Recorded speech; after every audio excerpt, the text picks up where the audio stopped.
The Mandela Effect, when millions of people share the same false memory. Nelson Mandela was imprisoned in 1964. He was released in 1990. He became president of South Africa in 1994. He died in December 2013 at the age of 95, and millions of people clearly, confidently remember watching his funeral in the 1980. They remember news footage. They remember his widow giving a speech. They remember where they were when they heard the news. The memory is clear, consistent, and completely false. The person they clearly remember dying in the 1980s was alive and running a country in the 1990s. This is the original Mandela Effect, and it is genuinely strange. The list of Mandela Effect examples is extensive and often surprising. The Monopoly man does not wear a monocle, he never did. Darth Vader's line is, "I am your father," not "Luke, I am your father."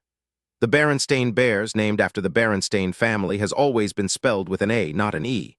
Looney Tunes is not Looney Tunes.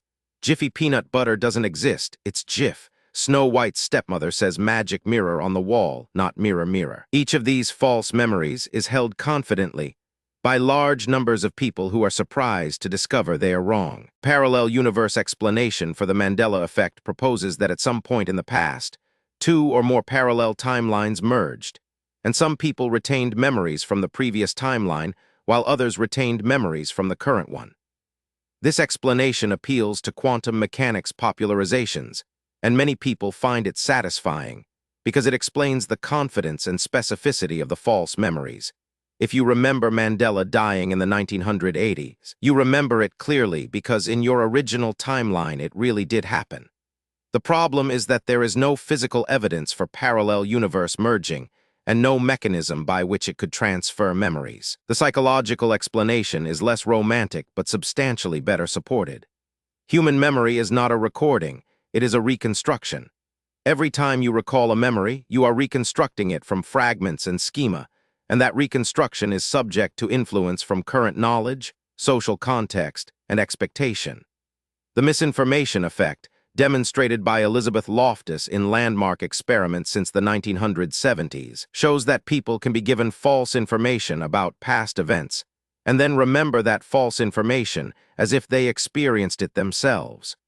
Memory is malleable in ways that feel completely invisible from the inside. The social reinforcement mechanism explains how false memories spread and solidify. If you have a vague, uncertain memory and then encounter other people confidently stating the same false version, your memory will consolidate around the social consensus. The internet has dramatically accelerated this process. Once a Mandela Effect example is shared online, millions of people are exposed to the false version, some of whom already had the vague memory, some of whom generate a false memory in response to reading about it. The Mandela Effect is, in part, a story about the internet's ability to socially construct and spread shared false memories at unprecedented scale. Why do certain specific memories generate the Mandela Effect and not others? The examples tend to share common features. They involve details that are easily confused with similar things, Berenstain/Berenstein, tunes/tunes. They involve images that carry expectations. A monocle fits the Monopoly man's aesthetic.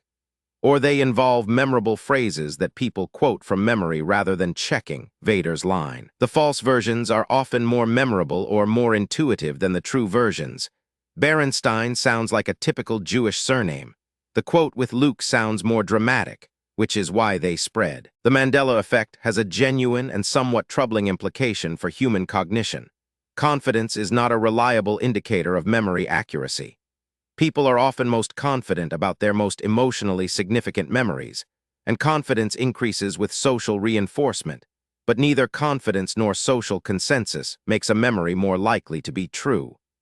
The research on eyewitness memory, which draws on the same cognitive mechanisms, has shown that confident eyewitness testimony is one of the most unreliable forms of evidence in criminal trials, a fact that has contributed to hundreds of wrongful convictions. You remember things that didn't happen, not because you're broken or dishonest, but because memory is not a recording, it is a story your brain tells about the past, reconstructed from fragments every time you access it.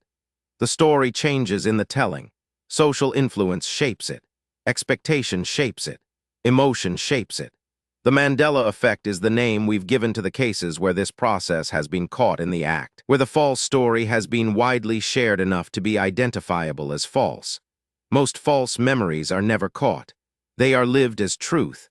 The Mandela Effect is just the visible tip of a much larger iceberg of confident remembering that never quite happened.